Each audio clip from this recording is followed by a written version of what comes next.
Social media ఒకప్పుడు ప్రతిభను ప్రపంచానికి పరిచయం చేసే వేదిక. ఇప్పుడు అదే వేదిక కొందరికి తర్వాత ఫేమస్ కావాలనే ఆరాటానికి అడ్డాగా మారుతోంది. వ్యూస్, లైక్స్, ఫాలోవర్స్ ఈ మూడు పదాల కోసం కొందరు యువకులు చట్టాన్ని, నైతిక విలువలను, సమాజ బాధ్యతను పూర్తిగా మర్చిపోతున్నారు. తాజాగా వెలుగు చూస్తున్న ఘటనలు చూస్తే సోషల్ మీడియా ఇన్ఫ్లుయెన్సర్స్ అనే పేరుతో ఎంత ప్రమాదకరమైన కంటెంట్ తయారవుతుందో అర్థమవుతోంది.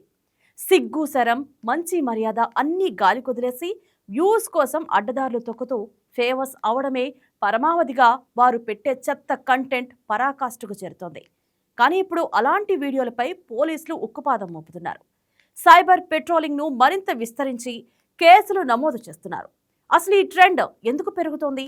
చట్టం ఏముంటుంది? యువత ఎందుకు ఈ ఉచ్చులో పడుతుంది? Watch the story.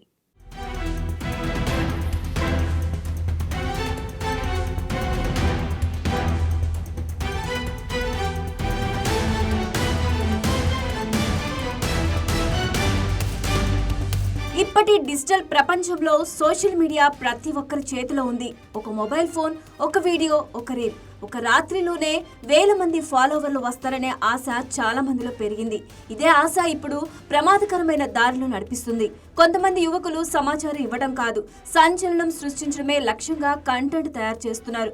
సమాజానికి ఉపయోగపడే విషయాల కంటే వివాదాస్పద అంశాలు, అసభ్యకర దృశ్యాలు, చట్టవిరుద్ధ కార్యకలాపాలకు సంబంధించిన వీడియోలకే ఎక్కువ స్పందన వస్తుందనే భావనతో అదే దారిని ఎంచుకుంటున్నారు.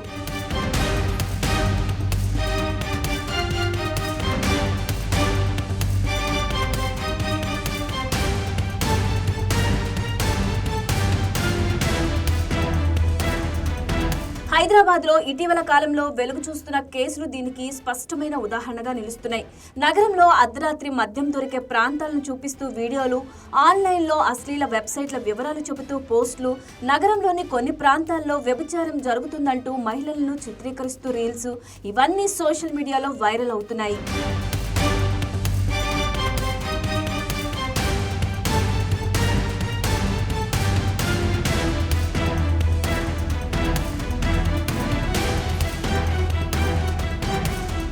ఇలాంటి వీడియోలు చూసేవారికి అవి వినోదంగా అనిపించవచ్చు, కానీ చట్టం దృష్టిలో మాత్రం ఇవి నేరాలుగా పరిగణించే అవకాశం ఉంది. ఎందుకంటే ఇవి అసాంఘిక కార్యకలాపాలను ప్రోత్సహించేలా ఉండడమే కాకుండా వ్యక్తుల గోప్యతకు భంగం కలిగించడం, మహిళల గౌరవాన్ని దెబ్బతీయడం, సమాజంలో తప్పుదారి పట్టించే సమాచారాన్ని వ్యాప్తి చేయడం వంటి తీవ్ర పరిణామాలకు దారితీస్తాయి.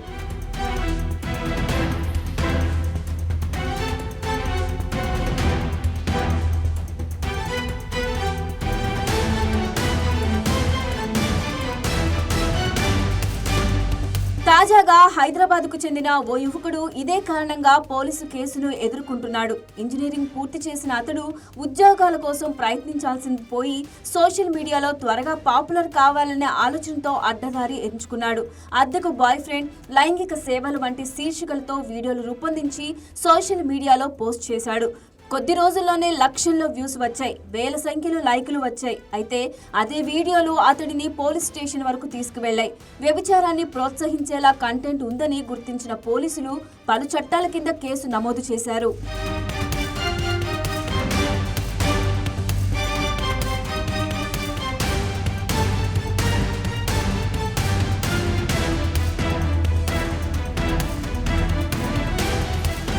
మరో ఘటనలో నిజామాబాద్ జిల్లాకు చెందిన ఓ యువకుడు పోటీ పరీక్షల కోచింగ్ కోసం హైదరాబాద్కు వచ్చాడు. మొదట సరదాగా రీల్స్ చేసేవాడు. కొద్ది రోజుల్లో ఫాలోవర్స్ పెరగడంతో మరింత సంచలన కంటెంట్ కోసం వెతికాడు. నగరంలోని కొన్ని ప్రాంతాల్లో వ్యభిచారం జరుగుతుందంటూ వీడియోలు చిత్రీకరించి సోషల్ మీడియాలో పోస్ట్ చేశాడు. ఆ వీడియోలు వైరల్ అయినా చివరకు పోలీస్ సైబర్ నిఘాకు చిక్కి కేసు ఎదుర్కొంటున్నాడు.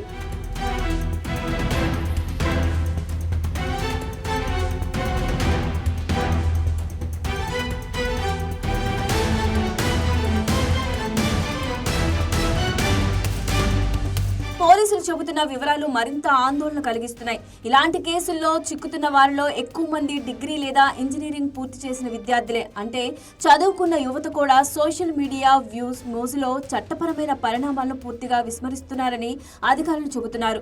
పోలీసుల విచారణలో వీరు చెప్పే సమాధానాలు కూడా దాదాపు ఒకేలా ఉంటున్నాయి. లైక్స్ కోసమే చేశాం, ఇది నేరమని తెలియదు, ఇలా చేస్తేనే త్వరగా ఫేమస్ అవుతామని అనుకున్నాం, ఇదే వారి సమాధానం. కానీ చట్టం తెలుసుకోకుండా ఇష్టం వచ్చినట్లు చేసి మాకు తెలీదు అని బుకాయిస్తే కుదరదు.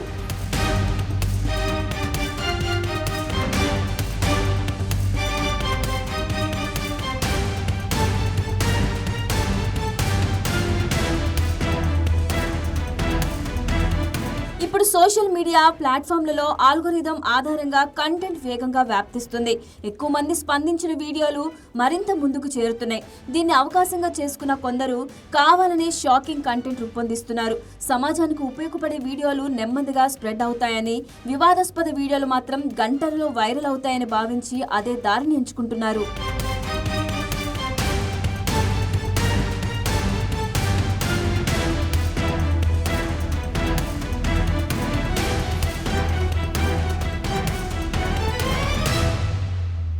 అయితే వైరల్ కావడం ఒక విషయం, చట్టపరమైన బాధ్యత మరో విషయం.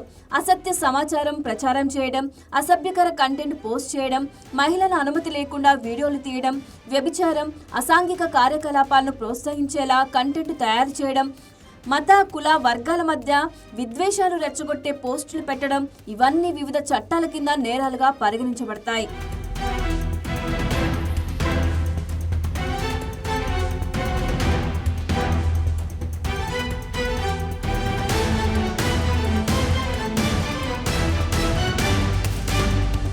హైదరాబాద్ పోలీస్ కమిషనరేట్ల పరిధిలో సైబర్ పెట్రోలింగ్ ను భారీగా పెంచారు.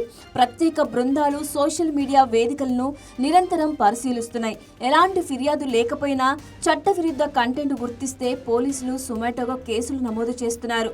అవసరమైతే సంబంధిత ఐటీ చట్టాలు, భారతీయ న్యాయ సంహితలోని నిబంధనల కింద చర్యలు తీసుకుంటున్నారు.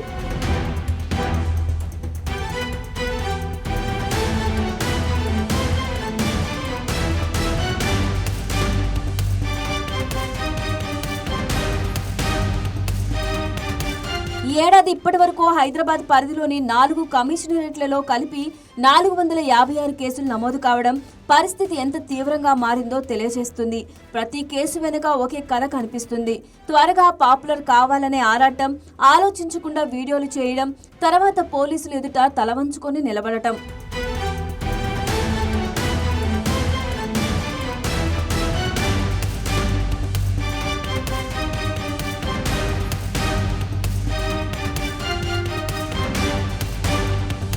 నిపుణులు చెబుతున్నది ఏమిటంటే సోషల్ మీడియాలో పాపులారిటీ అనేది తాత్కాలికం, కానీ ఒకసారి నమోదైన క్రిమినల్ కేసు మాత్రం చాలా కాలం ప్రభావం చూపే అవకాశం ఉంది. ప్రభుత్వ ఉద్యోగులు, ప్రైవేట్ ఉద్యోగులు, విదేశీ అవకాశాలు, ఉన్నత విద్య అనేక అంశాలపై కేసు ప్రభావం పడే అవకాశం ఉందని హెచ్చరిస్తున్నారు.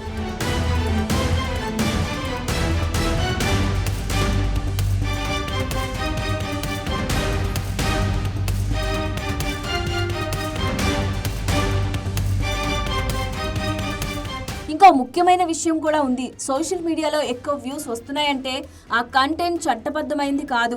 చాలా సందర్భాల్లో వైరల్ అయిన వీడియోలే పోలీస్ దృష్టిని వేగంగా ఆకర్షిస్తున్నాయి. సోషల్ మీడియా సంస్థలు కూడా చట్టవిరుద్ధం కంటెంట్ పై చర్యలు తీసుకుంటున్నాయి.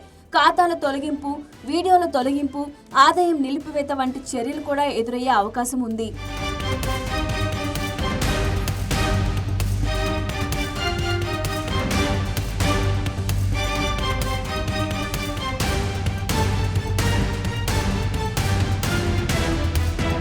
సమాజంలో మంచి మార్పు తీసుకురావడానికి సోషల్ మీడియా గొప్ప వేదిక. విద్య, ఉపాధి, వ్యాపారం, నైపుణ్యాలు, సామాజిక సేవ ఎన్నో రంగాల్లో లక్షలాది మంది ఈ వేదికను సానుకూలంగా ఉపయోగిస్తున్నారు. అదే వేదికను కొందరు వ్యూస్ కోసం అసభ్యకరంగా, బాధ్యతారహితంగా ఉపయోగిస్తే చివరకు నష్టపోయేది వారే కాదు, సమాజం కూడా.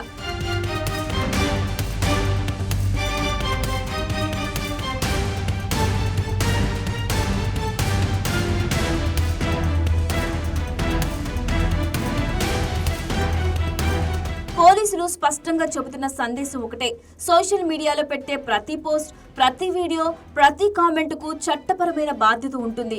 అందుకే వైరల్ కావాలనే తొందరలో జీవితాన్ని వైరల్ సమస్యగా మార్చుకోవద్దని హెచ్చరిస్తున్నారు.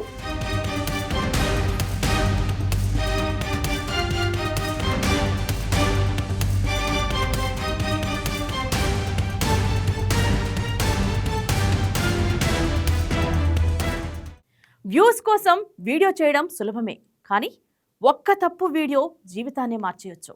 సోషల్ మీడియాలో పాపులారిటీ కోసం చట్టాన్ని, నైతికతను పక్కన పెడితే చివరికి ఫాలోవర్లు కాదు కదా, పోలీసు కేసులే వెంటపడే పరిస్థితి వస్తోంది. యువత సోషల్ మీడియాను అవకాశంగా ఉపయోగించుకోవాలి, కానీ ప్రమాదంగా మార్చుకోకూడదనే సందేశాన్ని తాజా ఘటనలు మరోసారి గుర్తు చేస్తున్నాయి.